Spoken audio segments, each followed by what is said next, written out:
தமிழகத்தில் போதிய மாணவர் சேர்க்கை இல்லை என்று கூறி 207 அரசு பள்ளிகளுக்கு மூடுவிழா நடத்துவதற்கு பாமக தலைவர் அன்புமணி ராமதாஸ் கண்டனம் தெரிவித்துள்ளார். திமுக அரசுக்கும் மூடுவிழா நடத்த மக்கள் தயாராகிவிட்டனர் என அவர் கூறியுள்ளார். பாமக தலைவர் அன்புமணி ராமதாஸ் விடுத்துள்ள அறிக்கையில், தமிழ்நாட்டில் தொடக்க கல்வி இயக்குநரகத்தின் கீழ் செயல்பட்டு வரும் 35 மாவட்டங்களைச் சேர்ந்த 207 பள்ளிகளில் ஒரே ஒரு மாணவர் கூட இல்லை என்று கூறி அப்பள்ளிகளை திமுக அரசு மூடி வருவதாக ஊடகங்களில் வெளியாகியுள்ள செய்திகள் அதிர்ச்சியளிப்பதாக கூறியுள்ளார். அரசு பள்ளிகளின் கல்வித்தரத்தை உயர்த்துவதற்கு பதிலாக பள்ளிகளின் கல்வித்தரத்தை வீழ்ச்சியடைய செய்து அவற்றுக்கு திமுக அரசு மூடுவிழா நடத்தி வருவது கண்டிக்கத்தக்கது என்று அவர் தெரிவித்துள்ளார். கடந்த சில 10 ஆண்டுகளாகவே தனியார் பள்ளிகள் எண்ணிக்கையிலும் மாணவர் சேர்க்கையிலும் வளர்ச்சி அடைந்து வருகிறது என்பதிலும், அதனால் அரசு பள்ளிகளின் மாணவர் சேர்க்கை குறைந்து வருகிறது என்பதிலும் ஐயமில்லை. இப்போது மொத்தமுள்ள 37,554 அரசு பள்ளிகளில் 52.75 லட்சம் மாணவர்கள் மட்டுமே பயின்று வரும் நிலையில், அதைவிட அதிகமாக 12,970 தனியார் பள்ளிகளில் 63.42 லட்சம் மாணவர்கள் பயிலும் நிலை உருவாகியுள்ளது.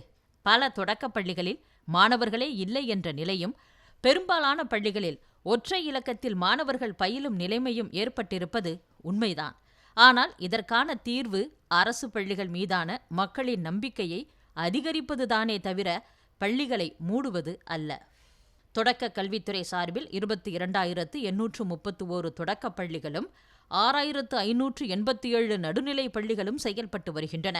இப்பள்ளிகளில் ஒவ்வொரு வகுப்புக்கும் ஒரே ஒரு பிரிவு இருப்பதாக வைத்துக் கொண்டாலும் 1,66,851 வகுப்பறைகள் இருக்க வேண்டும். ஆனால் தொடக்க கல்வித்துறையில் பணியாற்றும் ஆசிரியர்களின் எண்ணிக்கை வெறும் 65,000 மட்டும்தான். இதனால் 1,00,000க்கும் கூடுதலான வகுப்புகளுக்கு ஆசிரியர்கள் இல்லை. இத்தகைய சூழலில் அரசு பள்ளிகளில் தங்களின் குழந்தைகளை பெற்றோர்கள் எவ்வாறு சேர்ப்பார்கள்? அரசு பள்ளிகளில் மாணவர்களே இல்லாவிட்டாலும் கூட அந்த பள்ளிகளில் வகுப்புக்கு ஓர் ஆசிரியரை நியமித்து அது குறித்து உள்ளூர் மக்களிடம் பரப்புரை செய்து மாணவர்களை சேர்க்க நடவடிக்கை எடுக்க வேண்டுமே தவிர மாணவர்கள் இல்லை என்று கூறி பள்ளிகளை மூடிவிடக்கூடாது.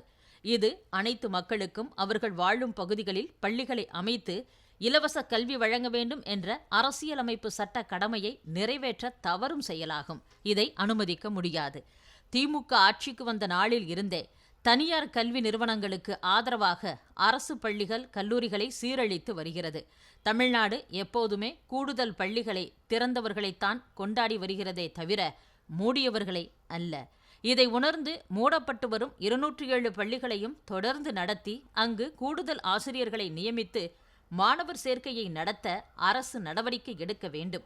இல்லாவிட்டால் திமுக அரசுக்கு தமிழக மக்கள் மூடுவிழா நடத்துவார்கள் என அன்புமணி ராமதாஸ் எச்சரித்துள்ளார்.